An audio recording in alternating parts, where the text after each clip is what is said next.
Hello everyone, welcome to BSc classes.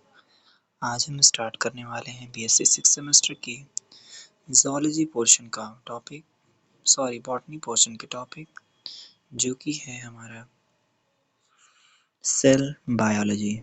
Video को start करने से पहले मैं आपको बता दूं कि इस वीडियो में हम बीएससी 6 सेमेस्टर के 3rd ईयर के बॉटनी यूनिट 1 को स्टार्ट कर रहे हैं, जो कि महाराजा सुहेलदेव के स्टूडेंट के लिए तो है ही, साथ ही साथ अदर यूनिवर्सिटीज़ के जितने भी स्टूडेंट्स हैं इस वीडियो को देख सकते हैं। ठीक, बॉटनी 1 हम स्टार्ट कर रहे हैं। ये वीडियो हुआ है एजुकेशन डोज, जो कि मेरा चैनल है, उसको आपसे रिक्वेस्ट है कि आप इस चैनल को प्लीज़ सब्सक्राइब कर दें और लाइक कर दें मेरे वीडियोस को, और अपने फ्रेंड्स को शेयर करो, जिससे कि उन्हें भी मेरे वीडियोस से बेनिफिट हो सके। और चैनल को सब्सक्राइब कर दें और हमारे चैनल के सभी वीडियोस की नोटिफिकेशन पाने के लिए प्रेस बेल आइकन को भी दबा दें। ओके, मेरे वीडियोस को देखने के लिए मेरे चैनल को सब्सक्राइब करें। ओके, चलिए स्टार्ट करते हैं मेरे 6 सेमेस्टर की बॉटनी की क्लासेस को। ओके, बिना किसी देरी के हम इसमें बॉटनी का पोर्शन स्टार्ट करेंगे। ओके,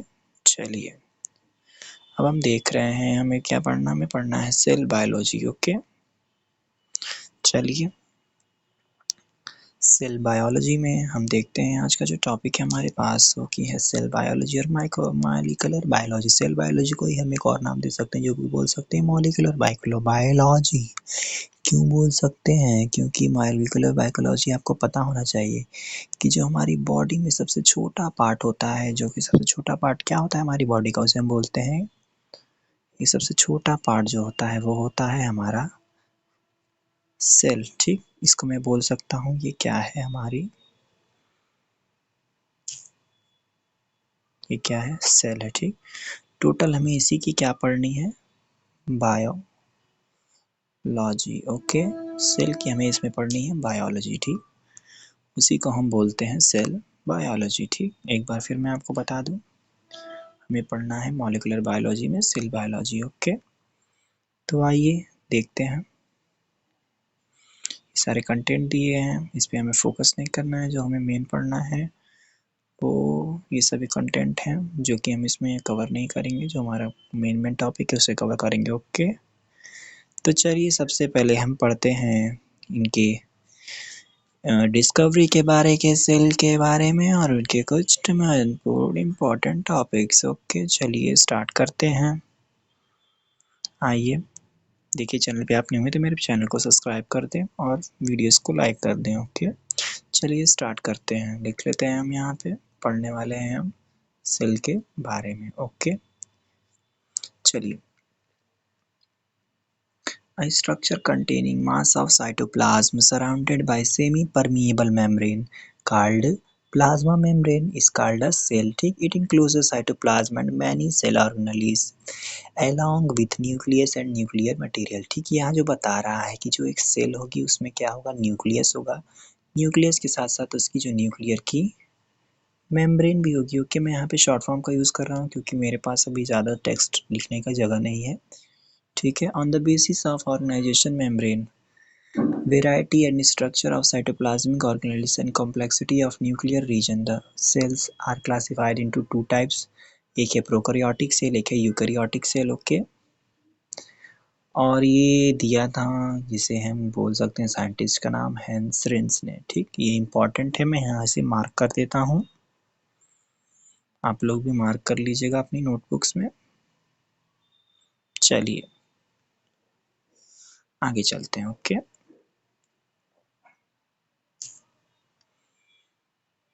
अब इसकी पढ़ते हैं हम हिस्ट्री और ओरिजिन। ठीक, cell was defined as the unit of biological activity. ठीक, ये बायोलॉजिकल एक्टिविटी की यूनिट होती है, delimited by semi permeable membrane capable of self reproduction is medium free of other living system।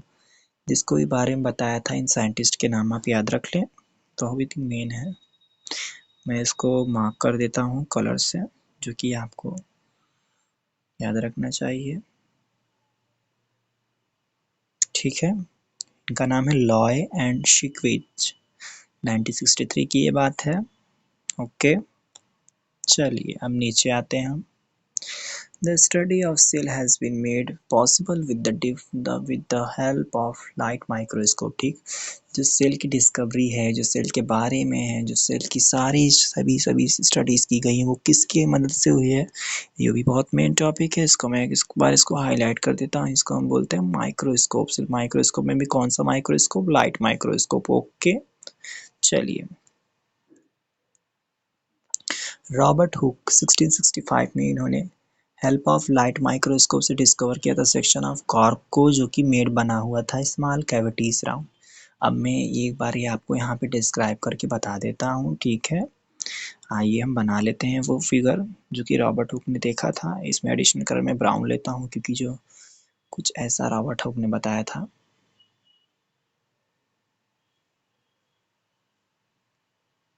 ठीक है, ये छोटे छोटे सेक्शंस थे। ठीक, इसको रॉबर्ट हुक ने बोला था कि ये क्या है, ओमिनिस सेलुला ई सेलुला आपने सुना होगा। ठीक, ये तो आगे चल के था। ठीक, ये छोटे छोटे सेक्शन थे, इसको रॉबर्ट हुक ने बोला था सेल। ठीक, और ये सारा जो सेल है ये मिल के क्या बनाता है, एक क्या बनाता है, टिश्यू। ओके, ठीक है, मैं यहाँ पे वो लिख भी देता हूँ जिसमें कि आप लोग को आसानी होगी समझने में। चलिए इसको देख लेते हैं। हायरार्की लिख लेते हैं, पहले सेल, सेल से टिश्यू, टिश्यू से ऑर्गन, ऑर्गन से ऑर्गन सिस्टम, याद रखिएगा आप लोग। ठीक, और आगे चल के क्या बनेगा,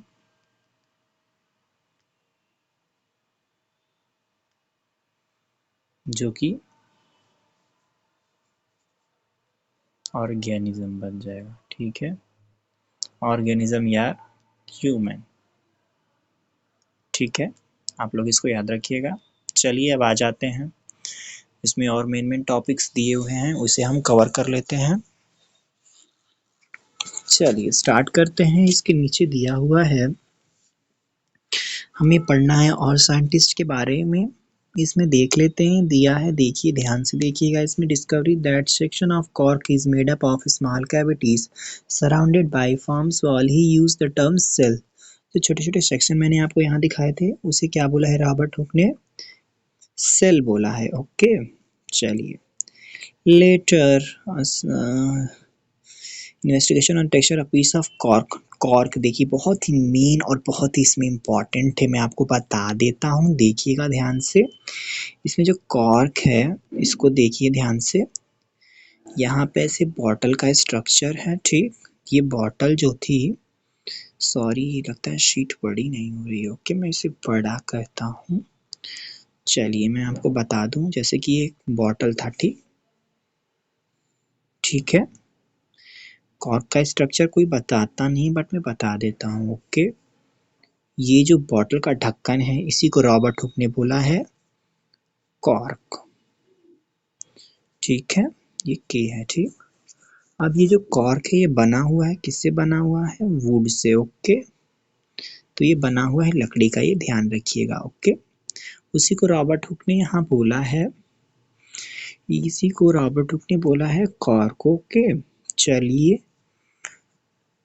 आ जाते हैं अपने टॉपिक पे। लेटर ऑन वैन लेवेनहुइक 1632 में उन्होंने ऑब्जर्व किया यूनिसेलुलर ऑर्गेनिज्म सेल्स जैसे कि bacteria, protozoan, red blood cell, sperm, इनमें सभी ने, इन्होंने सबसे पहले तो हमने जो वो कॉर्क देखा था वो कैसी सेल थी, ये जो सेल है, ये जो सेल आपकी है, ये सेल है, ये सेल आपकी डेड है। ओके, लेकिन जो हमारे स्पर्म सेल्स होते हैं, आपने कभी स्पर्म देखा है, जो स्पर्म सेल होते हैं कुछ ऐसे होते हैं। ठीक, तो ये कैसी सेल है, ये हमारी है लिविंग, ये हमारी लिविंग सेल है। ओके, चलिए तो इस टाइम तक अभी हमने क्या क्या देख लिया, लिविंग सेल के बारे में पढ़ लिया और नॉन लिविंग सेल के बारे में पढ़ लिया। ओके, नॉन लिविंग सेल किसमें थी, कॉर्क में थी, और लिविंग सेल थी हमारी स्पर्म की सेल में। ओके, चलिए अब आ जाते हैं, अब यहाँ देखते हैं ही observe nucleus in the sometimes. Okay, possible with improved microscope in 1809 Embryville state that all plant tissue are composed of cells. In the same year, importance of cell is in living organism was described by J.B. Lamarck Robert, ठीक, Robert brown, इनका पूरा नाम दिया है but हमें दो same मैंने नाम आपको यहाँ बताए हुए हैं। जो यहाँ दिया रॉबर्ट एंड ब्राउन, इसको बहुत ही मेन आप याद करिएगा, ये बहुत ही आपको अच्छे से याद करना चाहिए। ओके, चलिए अब स्टार्ट कर लेते हैं। ठीक है, यहाँ दिया हुआ है मिमोसा सेल्स में बॉइल्ड इनटू न्यूट्रिक टॉक्सिक। देखिए हम पढ़ते तो हैं 9 से 12 तक सेल के बारे में, बट उसमें इतना डीपली नहीं है जितना हमें इस बीएससी की क्लास में पढ़नी है, क्योंकि हम क्या कर रहे हैं अभी हम कर रहे हैं मास, अभी हम ग्रेजुएशन कर रहे हैं। ठीक, तो बीएससी में आपको बहुत ही मेन डिटेल्स भी आप लिखेंगे तभी आपको पेपर में आपको मार्क्स मिलेंगे। एग्जामिनर वैसे आपको मार्क्स नहीं देने वाला है, वो अलग बात है कि आपकी यहाँ मैंने ये भी देखा है कि जो यहाँ की यूनिवर्सिटीज़ हैं, जो कि यूपी की यूनिवर्सिटीज़ होती हैं, वहाँ पे चीटिंग कराई जाती है, बट आप ध्यान रखिए वो चीटिंग से आप नंबर नहीं पा सकते हैं।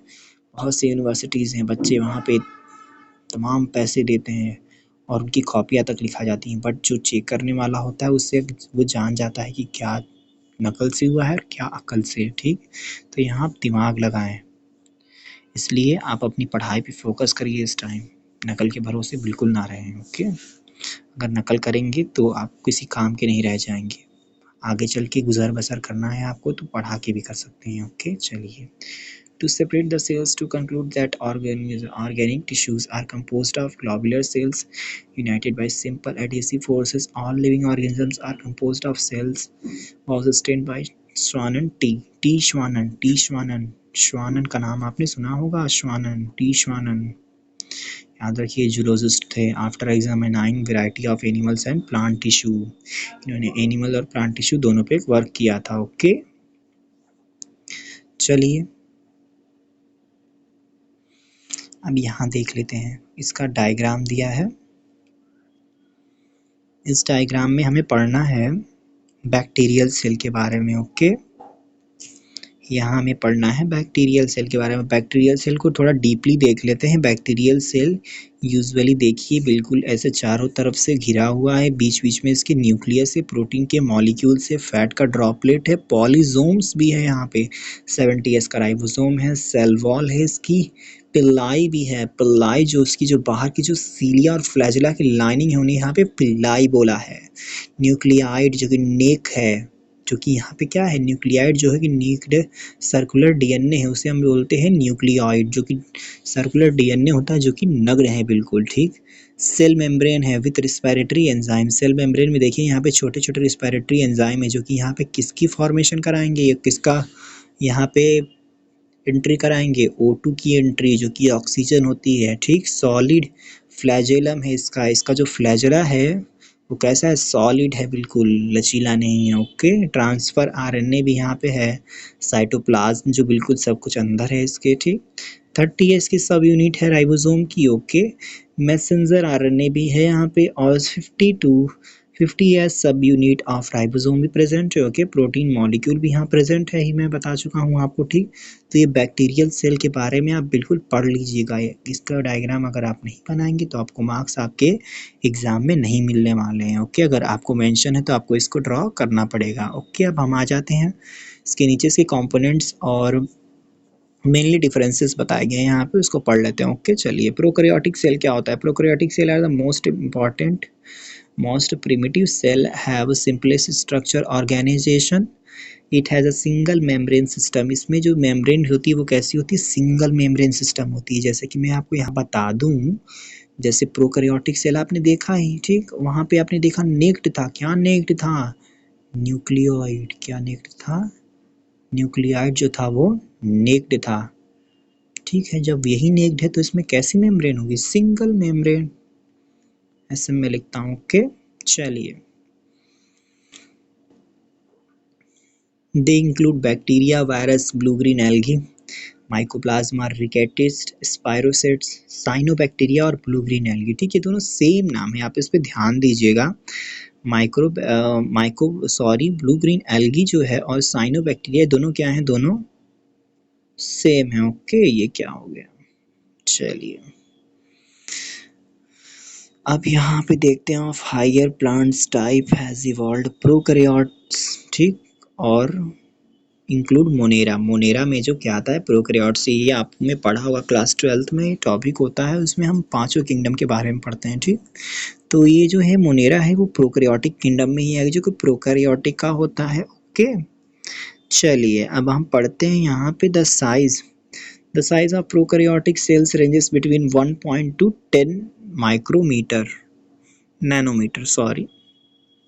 ये यूनिट याद रखिएगा आप लोग, आपके एग्जाम में बहुत ही हेल्पफुल हो सकती है यूनिट। चलिए अब आ जाते हैं इसके नीचे वाले पॉइंट्स को देख लेते हैं। Prokaryotic consist of 3 main component. ठीक, प्रोकैरियोटिक में भी 3 मेम्ब्रेन कंपोनेंट होते हैं। पहला है outer covering and the second one is, sorry पहले ही आउटर कवरिंग में ही बहुत सारे हमें चीज़ें देखनी है। It composed of inner cell of plasma membrane, middle wall and outer slimy capsule. Cell membrane made up of lipids, proteins. In this flexible controls and movement of molecules across the cell. Respiratory enzymes are carried by it energy releasing reactions mesosomes and folds of plasma। Okay, mesosome की unit याद रखिएगा, बहुत ही ज़्यादा आपको इसमें beneficial होने वाली है। अगर आप इसके डिफरेंस को लिख देते हो तो आपने समझ जाइए आपको पूरे नंबर मिलने वाले हैं। ओके, चलिए अब हम नीचे देखते हैं। ये मेन टॉपिक्स है जो मैं आपको अब थोड़ा फ्रीक्वेंट वे में बताऊंगा, क्योंकि इसके बारे में सभी ने कभी ना कभी पढ़ा है। इसके बाद आप मेन हेडिंग को भी लिख दोगे अपने एग्ज़ाम में, तो आपको एग्जामिनर नंबर भी देगा। ओके, चलिए तो पहला मैंने क्या आपको बताया था, पहला आपको बताया था outer covering and white outer covering हो गया। ठीक, सेकंड देखिए सेल वॉल। सेल वॉल आप जानते ही हैं, जो सेल है कोई भी सेल उसकी बाहर वाली वॉल को ही हम क्या बोलते हैं, सेल वॉल। ओके, ठीक है, स्लाइमी कैप्सूल थोड़ा सा लचीला होगा। साइटोप्लाज्म होगा उसका, साइटोप्लाज्म में भी अब वो उसका जो साइटोप्लाज्म है, प्रोकैरियोटिक का साइटोप्लाज्म कैसा हो सकता है, उसमें सेल ऑर्गेनेल नहीं होंगे। ओके, उसमें लाइसोसोम वगैरह, माइक्रोफिलामेंट्स, इंटरमीडिएट फिलामेंट्स, माइक्रोट्यूब्यूल्स, ये सब भी नहीं होंगे। The only cytoplasmic organelle found in prokaryotic cell is ribosome होगा, उसमें ध्यान रखिएगा। ठीक, वो भी किस टाइप का होगा, 70S का होगा टाइप। ठीक, दे फॉर्म पॉलीराइबोसोम्स, ये पॉलीराइबोसोम की फॉर्मेशन भी कर सकता है at the time of protein synthesis. Protein synthesis के टाइम पे they are the site of protein synthesis. ये प्रोटीन सिंथेसिस होता है, जो प्रोटीन सिंथेसिस करता है वो क्या होता है, वो राइबोसोम ही होता है, जो कि क्या करता है, प्रोटीन की सिंथेसिस करता है। Like eukaryotic cell, the cytoplasm of prokaryotic cell does not show streaming movement of cyclosis। ठीक, और जैसे कि यूकैरियोटिक जो होता है वो साइटोप्लाज्म ऑफ प्रोकैरियोटिक सेल का डज नॉट शो नहीं करेगा, स्ट्रीमिंग मूवमेंट ऑफ साइकोलॉसिस को शो नहीं करता है। ओके, अब आ जाते हैं gas vacuoles are formed in some prokaryotic cell. ठीक, इसमें गैस वैक्यूल्स की फॉर्मेशन भी होती है। ठीक है, the cells does not. Okay, अभी हम स्टार्ट करते हैं नेक्स्ट पार्ट से, हम इसको कंटिन्यू करते हैं। ओके, तो मेरे चैनल को सब्सक्राइब कर दें और लाइक और कमेंट में शेयर कर दें। Thank you. मेरे चैनल को लाइक करें प्लीज़, अगर आपको कंटेंट पसंद आया तो सब्सक्राइब कर दें। Okay, thank you, thank for watching. Next video को ज़रूर देखें जो कि आगे वाले पार्ट में मैं कवर करने वाला हूँ। Bye, please like my channel.